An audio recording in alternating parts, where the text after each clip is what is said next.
How many of you here have personally witnessed a total eclipse of the sun? To stand one day in the shadow of the closest I ever came was over 30 years ago. On February 26th, 1979, a solar eclipse passed directly over the city of Portland. I bought my bus tickets and found a place to stay, but in the end, I couldn't get the time off work. Well, anyone who lives in Portland can tell you that the chances of catching the sun in February are pretty slim. And sure enough, the skies over the city that day were completely overcast. I wouldn't have seen a thing.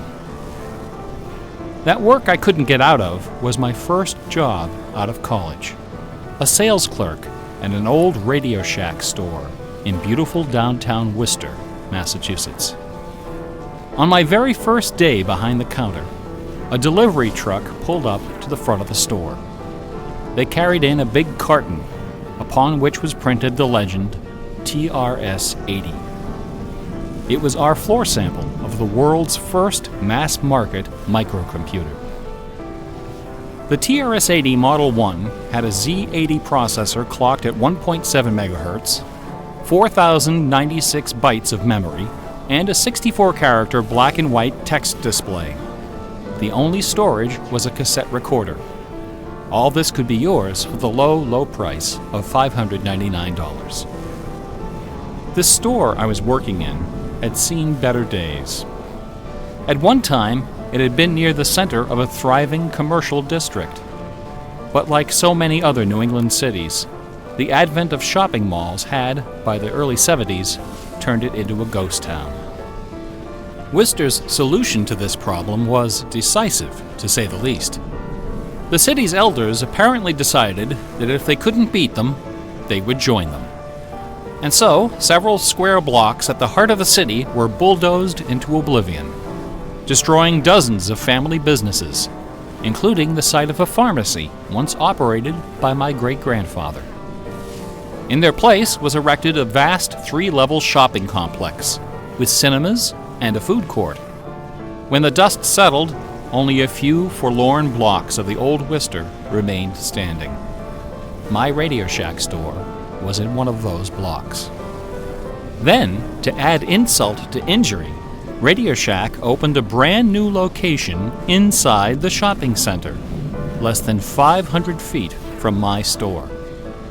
So now patrons had a choice between a clean, well-lighted establishment with uniformed security and acres of convenient parking, or a shadowy hole in a seedy old office building next to an adult movie theater.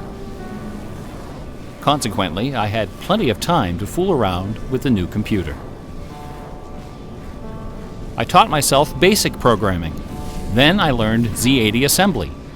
Both, of course, so that I could write games. I also created self-running animated demos, which ran all night in the store window for the edification of the winos who peed in our doorway. Strangely enough, the few customers we had didn't seem to be interested in our new computer, even after the 16K memory upgrade. In fact, most of the people who set off the buzzer on their way through the front door weren't there to buy anything at all. They were there to exploit a free promotion, which was the bane of Radio Shack employees for over 40 years. The Battery of the Month Club. The idea of this promotion was simple. Customers got a little red card upon which was printed a square for each month. 12 times a year, the lucky sales clerk got to punch out a square and give the customer one brand new AAA, AA, C, D, or 9-volt battery. Of course, customers weren't allowed to choose just any grade of battery. At the time of my employment, Radio Shack offered 3 different levels of battery excellence. First were the alkalines, powerful, long-lasting, and expensive, hanging behind the counter like prescription medication in gold-embossed blister packs. These were most certainly not available through the Battery of the Month Club. Next were the high-end lead batteries, sturdy, dependable batteries, moderately priced, and prominently displayed near the front of the store. These were also not available through the Battery of the Month Club. Finally, at the bottom of the barrel were the standard lead batteries. These were literally piled in barrels, cunningly located way at the back of the store, in a dark corner near the TV antennas. Remember TV antennas? Customers who came in looking for their free Battery of the Month had to walk the entire length of the premises, past the CB radios and stereo headphones and remote-controlled racing cars. Nothing would stop them. On the first day of every month, like clockwork, those customers came in waving their little red cards. I would look up from my programming and wave them to the back of the store. It didn't matter that the batteries were only worth 29 cents. It didn't matter that most of them were already half dead. They came, they grabbed. And as far as I can remember, not one of them ever paid for a damn thing. I was such a crappy salesman. I was young and foolish. I thought my education in game design was happening at the keyboard. I almost missed the lesson coming through the front door. Fortunately, I wasn't the only person fooling around with games on micros. All over the country, people like me were experimenting. Scott Adams was coding what would soon become the world's first commercial adventure game. Remember adventure games? My future employer, Infocom, was being founded, along with other legendary companies like Online Systems, Sirius, Personal Software, and SSI. Those were exciting times. Teenagers were making fortunes. Games were cheap and easy to build. The slate was clean. But in 1979, the biggest news in gaming had nothing to do with computers. On the morning of the autumn equinox, September 20th, a new children's picture book appeared in the stores of Great Britain. This picture book was rather peculiar. It consisted of 15 meticulously detailed color paintings, illustrating a slight, whimsical tale about a rabbit delivering a jewel to the moon.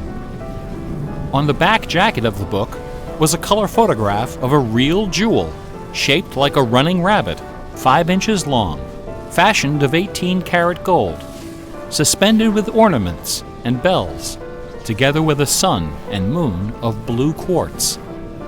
According to the blurb underneath, this very jewel had been buried somewhere in England. Clues pointing to its location were concealed in the text and in the pictures of the book. The treasure would belong to whoever found it first. The book was called Masquerade. It was created by an eccentric little man with divergent eyes and a talent for mischief named Kit Williams. Within days, the first printing was sold out, and the empire that never sleeps found itself in the grip of rabbit fever. Excited readers attacked the paintings with rulers, compasses, and protractors. Magazine articles and TV specials dissected the clues, floated theories, and followed with keen delight the reckless exploits of the fanatics. One obscure park, unfortunately known by the nickname Rabbit Hill, was so riddled with holes excavated by misguided treasure seekers that the authorities had to erect signs assuring the public that no gold rabbits were to be found there. Some hunters ended up seeking psychological counseling for their obsession. The craze leapt over the Atlantic Ocean and invaded America, France, Italy, and Germany. It sold over 1 million copies in a few months, a record unrivaled by any children's title until the advent of Harry Potter. Over 150,000 copies were sold in foreign translations, including 80,000 copies in Japanese, despite the fact that the puzzle was only solvable in English.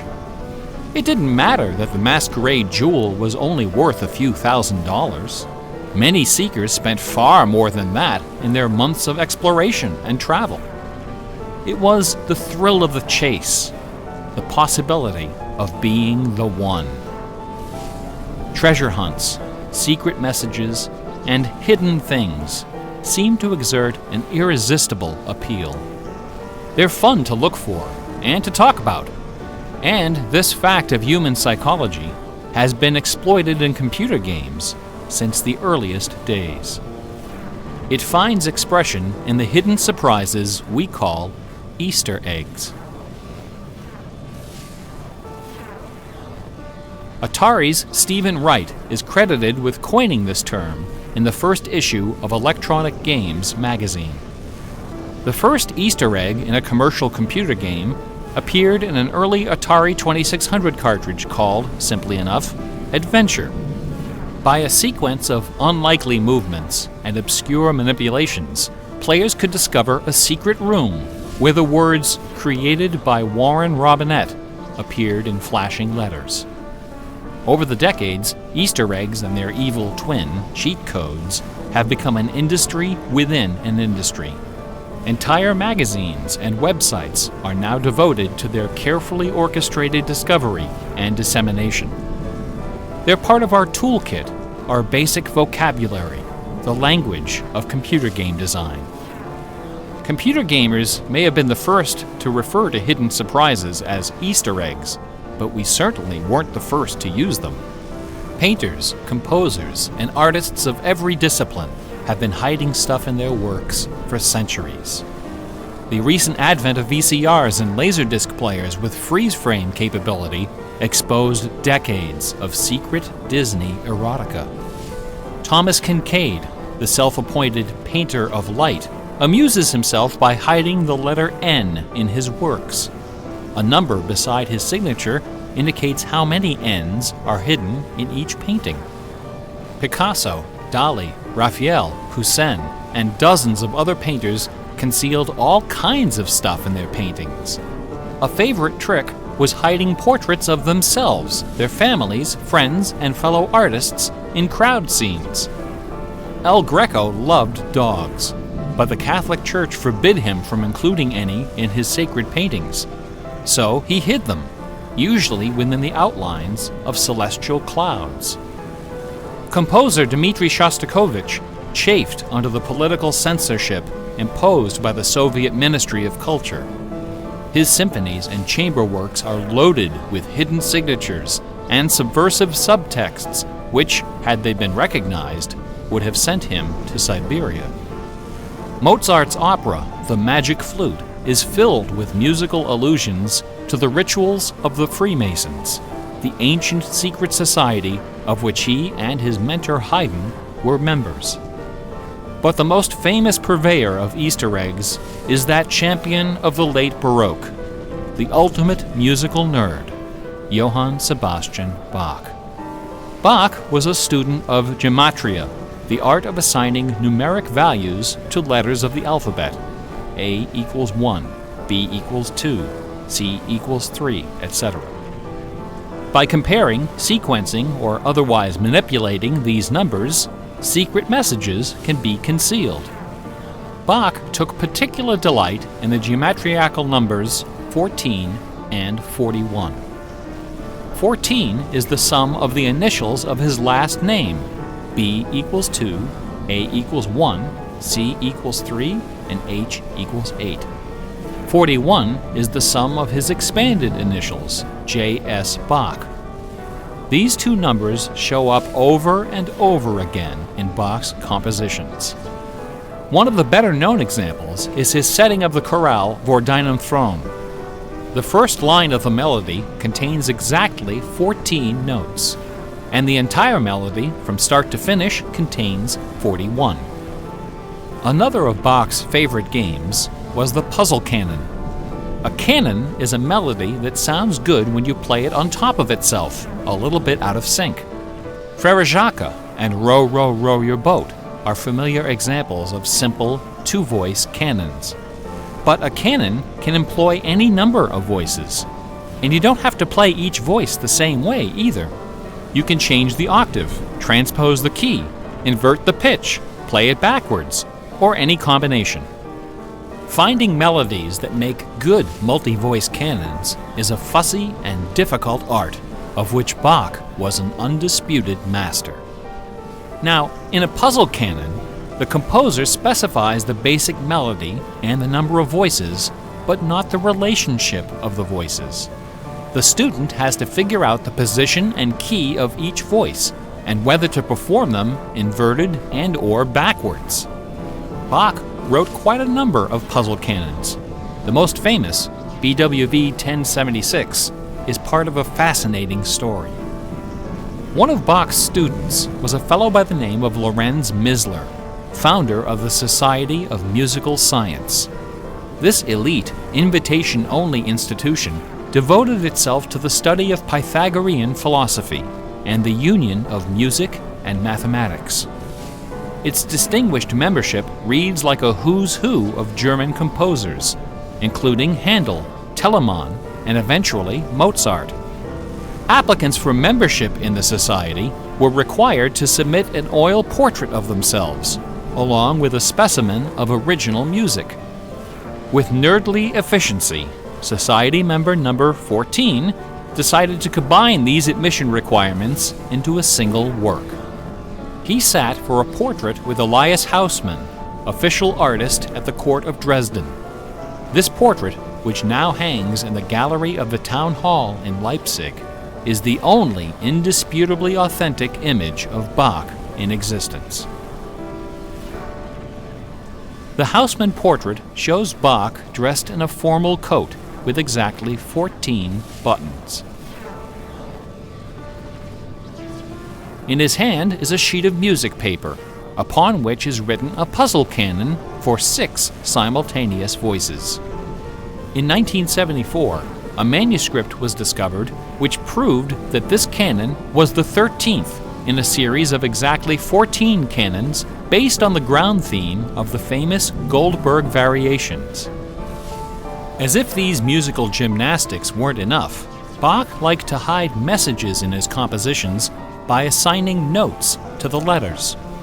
His initials, B-A-C-H, correspond to the pitch sequence B-flat, A, C, and B natural in German letter notation.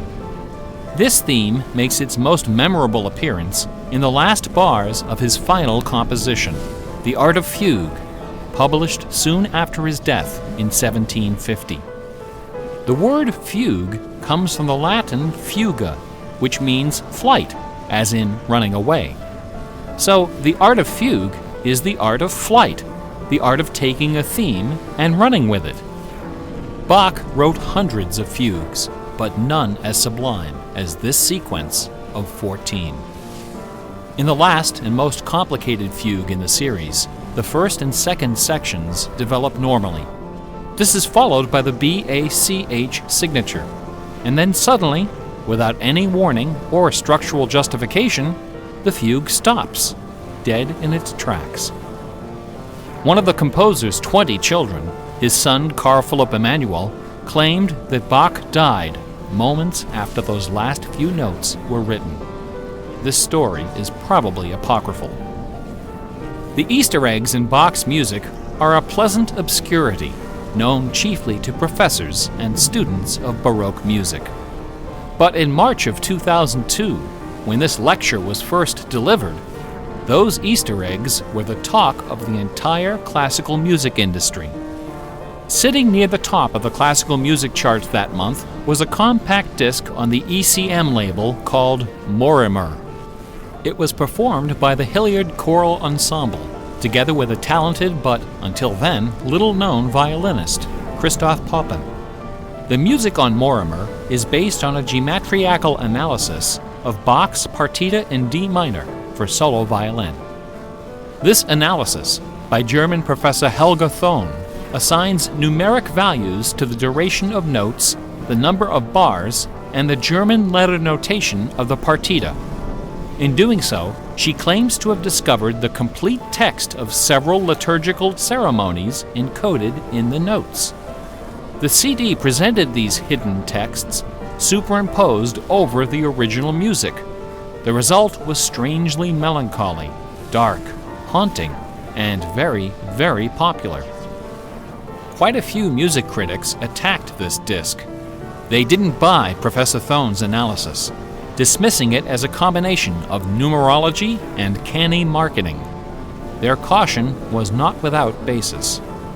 Numerology is a slippery slope down which many a fine mind has slid to its doom.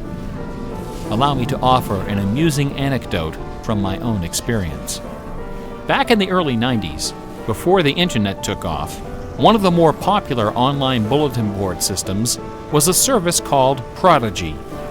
I bought an account on Prodigy so I could join a fraternal interest group and gossip with fellow members around the country. One day, a stranger appeared on our bulletin board. Right away, I knew we were in trouble. This fellow, whose name was Gary, began spouting all kinds of apocalyptic nonsense about worldwide conspiracies, secret societies, and devil worship. At first, we tried to be polite.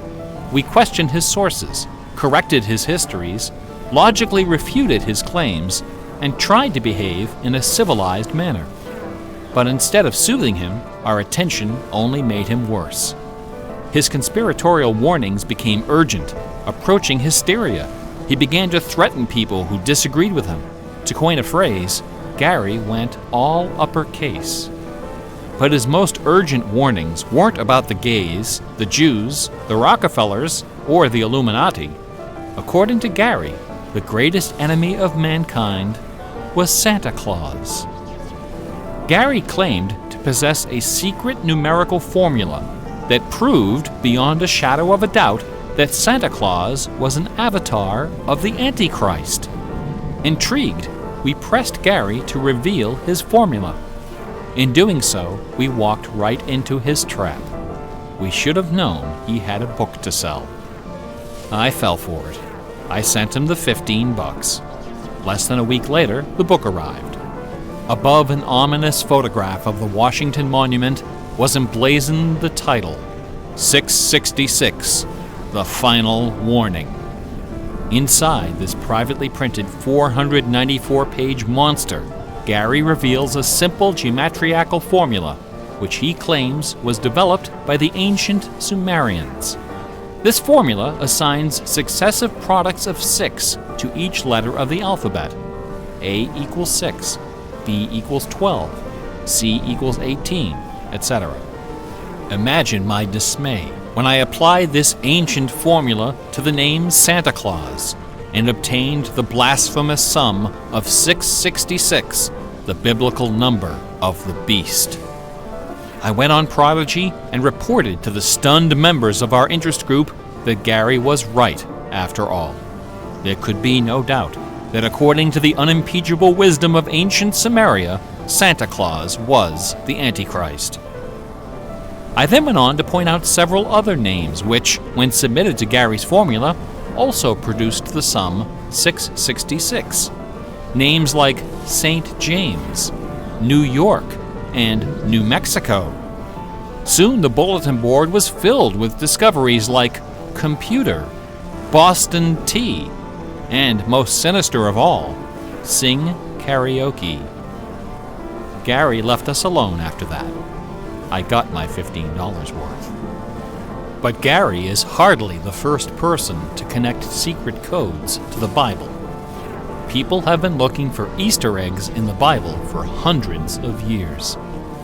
The Hebrew mystical tradition of Kabbalah can be described as a geometriacal meditation on the Pentateuch, the first 5 books of the Old Testament. The advent of computers has made the application of numerology to the Bible fast and efficient. The latest spate of Bible searching was instigated by a book published in 1998 by Michael Drosnin, a former Wall Street Journal reporter. His book, The Bible Code, applied a skip cipher in which every nth character in a text is combined to form a message. By applying his skip cipher to the Hebrew text of the Old Testament, Drosnin claimed to have discovered predictions of World War II, the Holocaust, Hiroshima, the assassination of Yitzhak Rabin and both Kennedys, the moon landing, Watergate, the Oklahoma City bombing, the election of Bill Clinton, the death of Princess Di, and the comet that collided with Jupiter. He also found predictions of a giant earthquake in LA, a meteor hitting the Earth, and nuclear Armageddon, all scheduled to occur before the end of the last decade. The Bible Code spent many weeks on the bestseller lists, spawning several sequels and dozens of imitators. The Bible has certainly attracted its share of crackpots, but for the real hardcore egg hunters, nothing can rival the ingenuity, the tenacious scholarship, the stubborn zeal of those who seek the answer to the ultimate literary puzzle, a poisonous conundrum that has squandered fortunes, destroyed careers, and driven healthy, intelligent scholars to the brink of madness and beyond. Who wrote Shakespeare? The essays and books devoted to the Shakespeare authorship problem are sufficient to fill a large library. Several such libraries actually exist. Not even a day-long tutorial, much less an hour lecture, can begin to do justice to this complex, bizarre, and dangerously tantalizing story. Nevertheless, for the unacquainted, I will attempt to summarize the issue in a few paragraphs. The undisputed facts of Shakespeare's life and career could be scribbled on the back of a cocktail napkin. We know for a fact that a man named William Shakespeare was born in 1564 in or around the village of Stratford upon Avon. We know that he had a wife and at least 3 children. We know he bought property in Stratford, was involved in several lawsuits with his neighbors, and died there in 1616, aged 52. We also know that during those same years, a man with a last name similar to Shakespeare worked as an actor on the London stage, eventually becoming co-owner of some of the theaters there. We also know that about the same time, a number of most excellent poems and plays were published in London under the name Shakespeare. We do not know for a fact that the landowner in Stratford and the actor in London with a similar last name were one and the same man. We do not know for a fact that either man had anything to do with the poems and the plays. All we know is that those poems and plays have, in the 400 years since their composition, come to be regarded as a pinnacle of Western culture. The works attributed to Shakespeare appear to have been written by a man or woman who knew something about just about everything.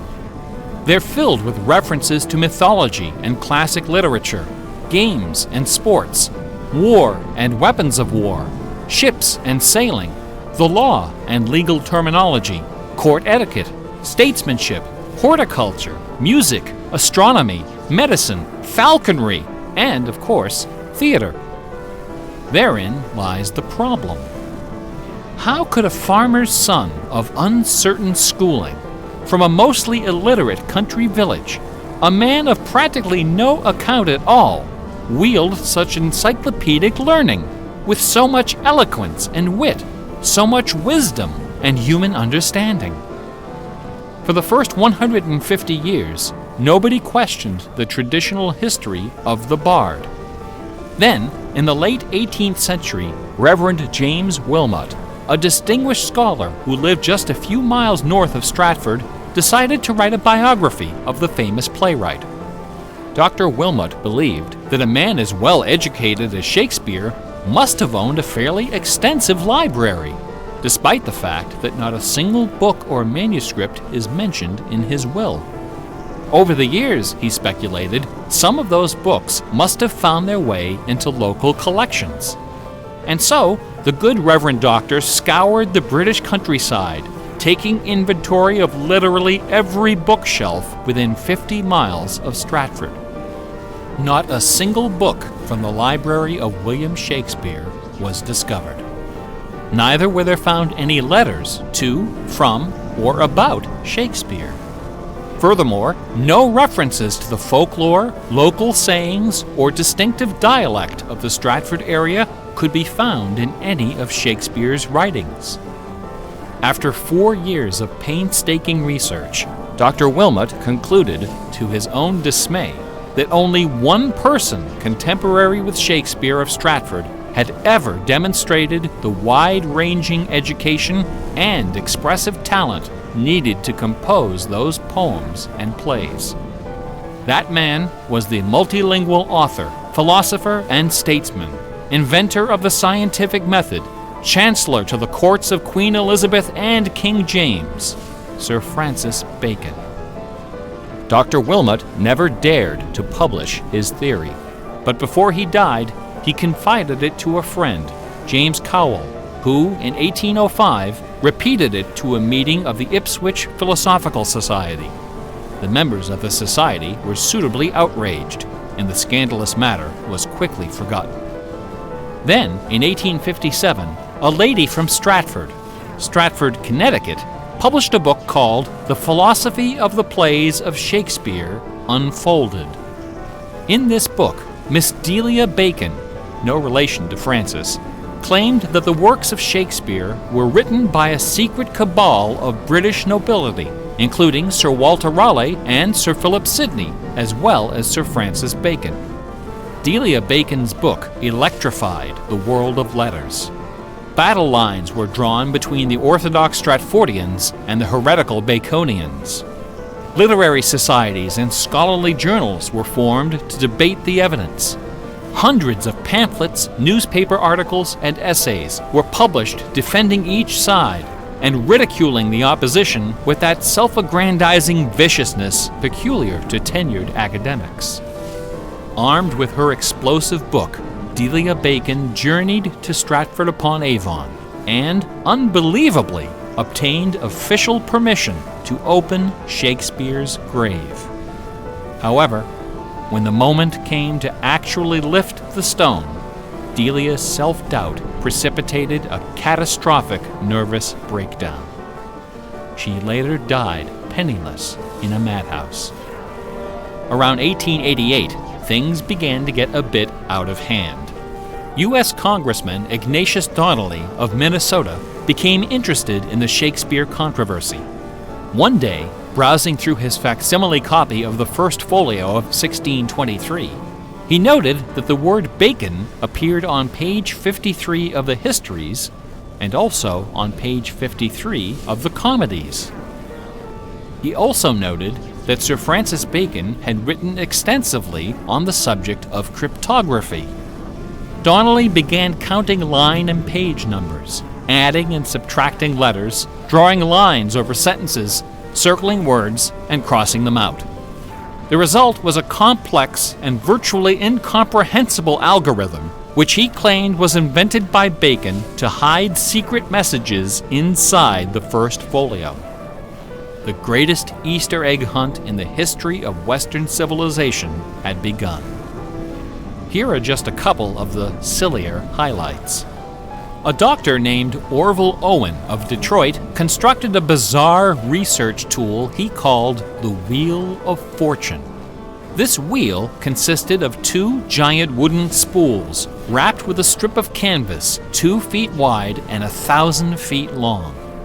Onto this canvas, he glued the separate pages of the complete works of Bacon, Shakespeare, Marlowe, Greene, Peele, and Spenser, together with Burton's Anatomy of Melancholy. By cranking the spools back and forth, Dr. Owen could quickly zip across the pages in search of clues and cross-references.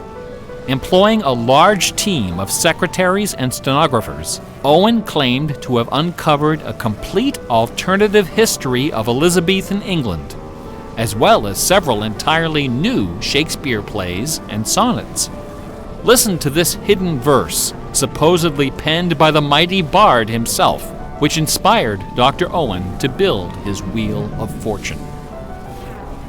Take your knife, and cut all our books asunder, and set the leaves on a great firm wheel, which rolls and rolls, and turning the fickle rolling wheel, throw your eyes upon Fortune, that goddess blind, that stands upon a spherical stone, that turning and inconstant rolls in restless variation.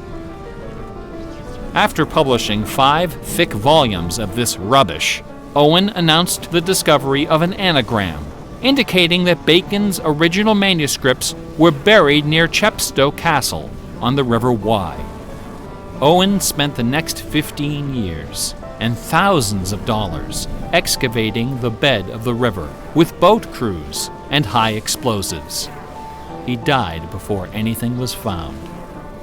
A fellow named Arnsberg wrote an entire book based on the analysis of the significance of a suspicious crack in the tomb of Bacon's mother.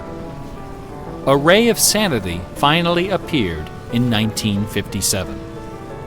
To those familiar with the science of cryptology, the name William Friedman needs little introduction. During World War II, Colonel Friedman was the head of the U.S. Army's Cryptoanalytic Bureau. He is credited with cracking the Japanese Empire's most sensitive cipher. After the war, the colonel decided to apply his expertise to the study of the Shakespeare ciphers. He interviewed several of the experts in the field and prepared a detailed scientific analysis, which he published under the title The Shakespeare Ciphers Examined. His conclusion?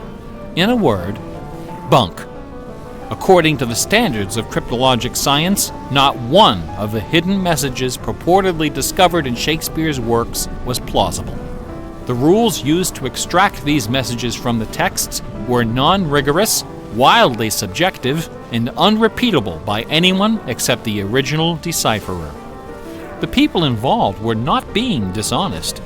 They were channeling their preconceptions. They were trapped in a labyrinth of delusion, mining order from chaos. Anglers in a lake of darkness. Lear, Act 3, Scene 6. You would think that Friedman's cold and ruthless exposure would be enough to silence the heretics once and for all. Not a chance. The books and TV specials and websites and conferences and doctoral dissertations keep right on coming. I should point out that the Shakespeare authorship issue is not only the preoccupation of cranks and weirdos. A substantial number of respected authors and Shakespeareans have expressed serious doubts about the traditional origin of the plays. The list includes Nathaniel Hawthorne, Ralph Waldo Emerson, Walt Whitman, Henry James, Sam Clemens, Sigmund Freud, Orson Welles, and Sir John Gielgud. Living skeptics include the artistic director of the New Globe Theatre, Mark Rylance, Michael York, Derek Jacobi, Kenneth Branagh, and even that most revered and scholarly of contemporary Shakespearean actors, Keanu Reeves. The current leading candidate for the authorship is Edward de Vere, the 17th Earl of Oxford, a theory first proposed in 1920 by an English schoolmaster with the unfortunate name J. Thomas Looney. What is it about Bach, the Bible, and the works of Shakespeare that inspires this intense scrutiny? Nobody's looking for acrostics in Chaucer or Keats. There are no hit CDs of the secret chorales of Wagner or Beethoven. For the answer, we need to recognize the unique roles which the Bible and Shakespeare have played in the development of Western culture. No other single work of literature has influenced modern English more than the translation of the Holy Bible published in 1611 under the auspices of King James I. The King James Bible exemplifies the meaning of the word classic. It has been called the noblest monument of English prose, the very greatest achievement of the English language. It has served as an inspiration for generations of poets, dramatists, musicians, politicians, and orators. Countless people have learned to read by repeating the phrases in this, the only book their family possessed. Our constitutions and our laws have been profoundly shaped by its cadences and imagery.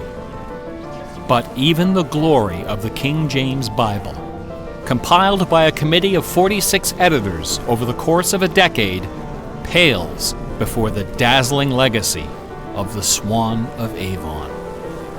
The lowest estimate of Shakespeare's working vocabulary is 15,000 words, more than 3 times that of the King James Bible, and twice the size of his nearest competitor, John Milton. His poems and plays were written without the aid of a dictionary or a thesaurus. They didn't exist yet.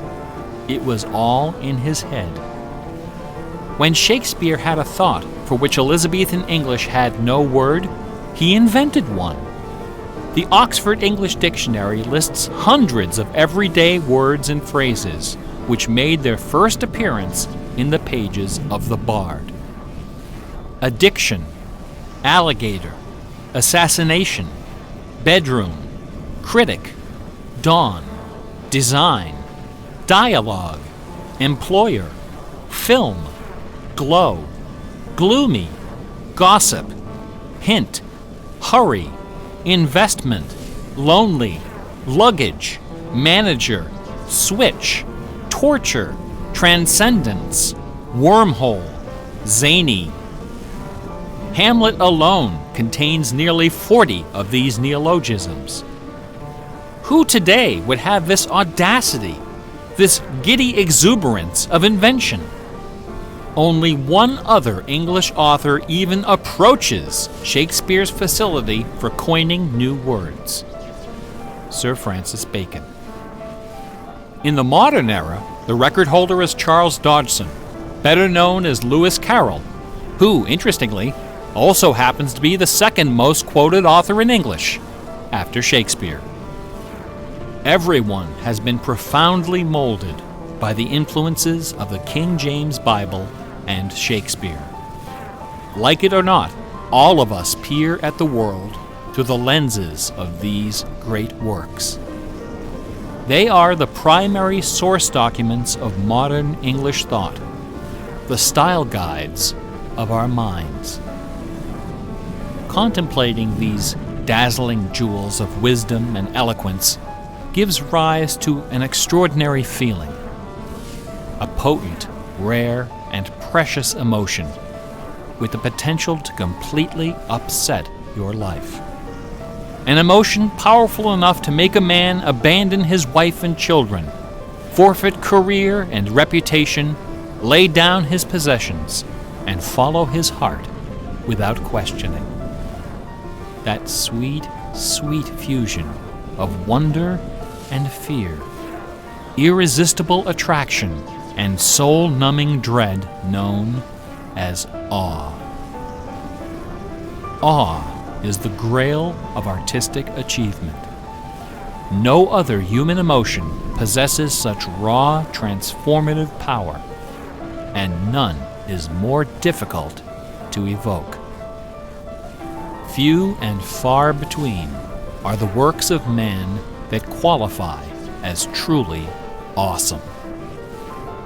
It is awe that convinces a rabbi to spend a lifetime decoding Yahweh from the Pentateuch.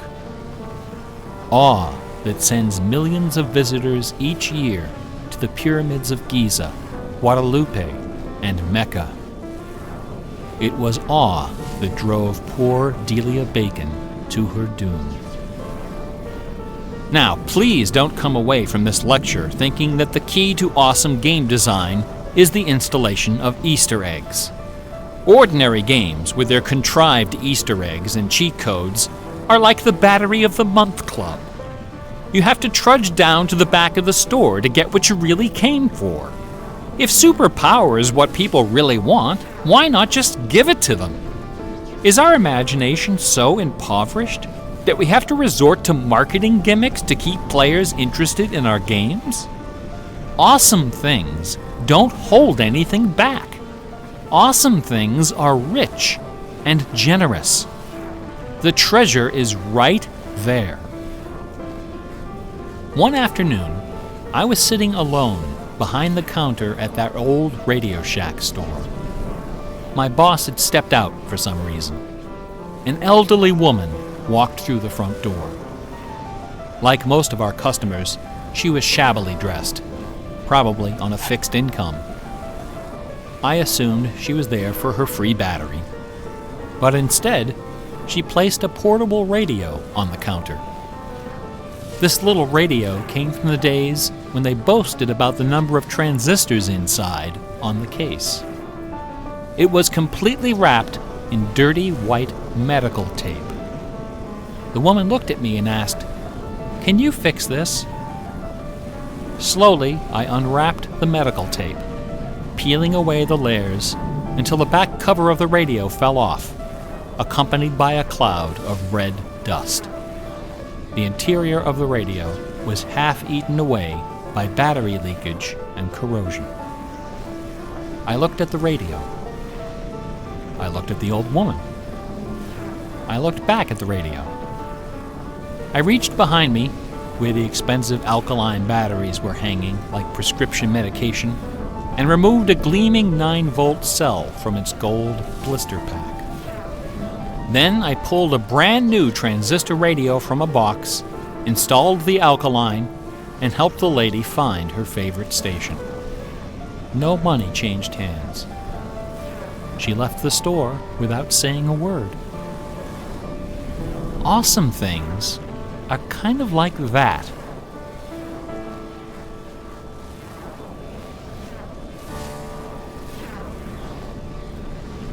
Bach offered his students very specific insight into the source of awe.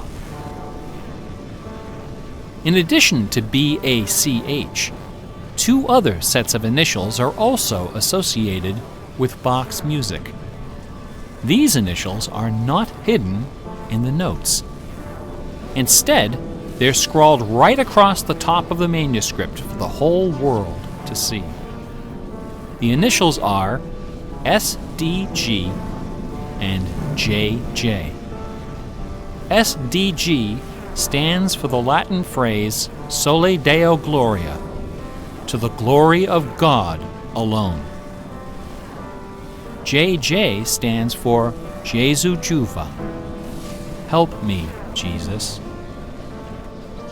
Bach wrote all of his great masterpieces sub specie aeternitatis, under the aspect of eternity. He did not compose only to please his sponsors or to win the approval of an audience. His work was his worship. Bach once wrote, "Music should have no other end and aim than the glory of God and the recreation of the soul. Where this is not kept in mind, there is no true music, but only an infernal clamor and ranting." The name of the power that moves you is not important. What is important is that you are moved. Awe is the foundation of religion. No other motivation can free you from the limits of personal achievement. Nothing else can teach you the art of flight. computer games are barely 40 years old. Only a few words in our basic vocabulary have been established. A whole dictionary is waiting to be coined. The slate is clean. Someday soon, perhaps even in our lifetime, a game design will appear that will flash across our culture like lightning. It will be easy to recognize. It will be generous, giddy with exuberant inventiveness. Scholars will pick it apart for decades, perhaps centuries. It will be something wonderful, something terrifying, something awful. A few years ago, I was invited to speak at a conference in London. My wife joined me, and we took a day off for some sightseeing. We decided to visit England's second biggest tourist attraction, Stratford upon Avon. It was cold and rainy when our train arrived. Luckily, most of the attractions are just a short walk from the station. We visited Shakespeare's birthplace, a charming old house along the main street, which attracts millions of pilgrims every year, despite the complete lack of any evidence that Shakespeare was born there or even lived anywhere near it. We went past the school where Shakespeare learned to read and write, although no documents exist to prove his attendance. We visited Anne Hathaway's cottage, the rustic country farm where his wife spent her childhood, although no record shows anyone by that name ever having lived there. Finally, we came to the one location undeniably associated with Shakespeare, Trinity Parish Church, on the banks of the River Avon, where a man by that name is buried. This beautiful church is approached by a long walkway between rows of ancient gravestones, shaded by tall trees. The entrance door is surprisingly tiny. No cameras are allowed inside. The interior is dark and quiet. Despite the presence of busloads of tourists, the atmosphere is hushed and respectful. A few people are seated in the pews, deep in prayer. An aisle leads up the center of the church. The left side of the altar is brightly illuminated. On the wall above is a famous bust of the bard, quill in hand, gazing serenely at the crowd of pilgrims. On the floor beneath, surrounded by bouquets of flowers, at the very spot where Delia Bacon lost her mind, the gravestone of William Shakespeare bears this dire warning. Good friend, for Jesus' sake, forbear to dig the dust and close it here. Blessed be the man who spares these stones, and cursed be he that moves my bones. Every year, 3 million pilgrims arrive from every nation on earth to approach this stone and consider the likeness of a man whose body of work can only be described as awesome. By contrast, the right side of the altar is dark and featureless. Nobody of any consequence is buried there. The only point of interest is a wooden case of simple design, carved of dark oak. Inside the case, sealed beneath a thick sheet of glass, lies a large, open book. A plaque on the case identifies this book as a first edition of the King James Bible, published in 1611, when Shakespeare was 46. Not many pilgrims visit this side of the altar.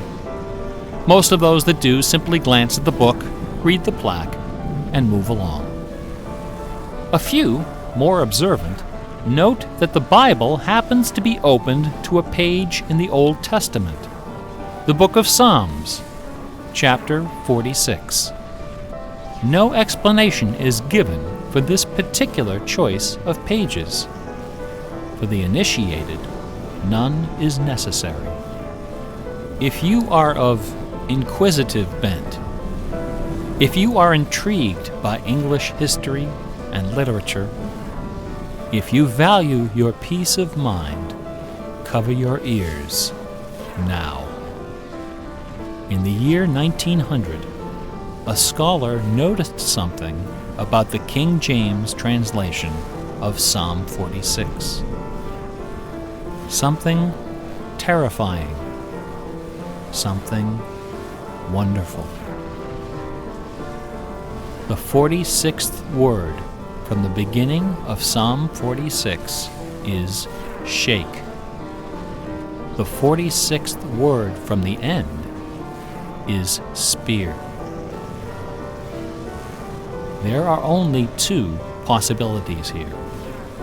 Either this is the finest coincidence ever recorded in the history of world literature, or it is not.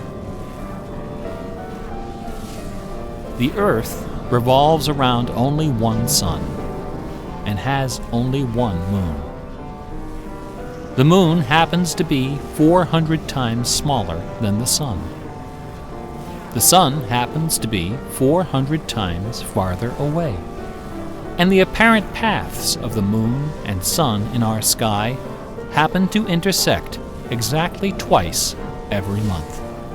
Which means that every now and then, at long yet precisely predictable intervals, the lunar disk slips across the face of the sun and just barely conceals it for a few wonderful, terrible minutes.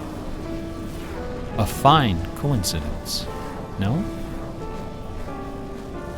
In June of 1977, a little man with divergent eyes and a talent for mischief ascended a hilltop in the British village of Ampthill. At the summit of this hill is a tall, slender cross, a memorial to Catherine of Aragon, the first wife of Henry VIII. The sun, high in the south, cast the shadow of the cross upon the grassy hillside. At exactly 12 noon, the man removed from his pocket a bar magnet. He turned the magnet so its north pole was facing south and buried it under the shadow of the cross. 2 years later, a few hours before the publication of his first book, the man returned to that hillside, this time in the dead of night. He used a compass to locate the magnet he had buried. In that same place, he dug a hole in the ground and placed inside a ceramic container inscribed with the following words: I am the keeper of the jewel of masquerade, which lies waiting safe inside me for you or eternity.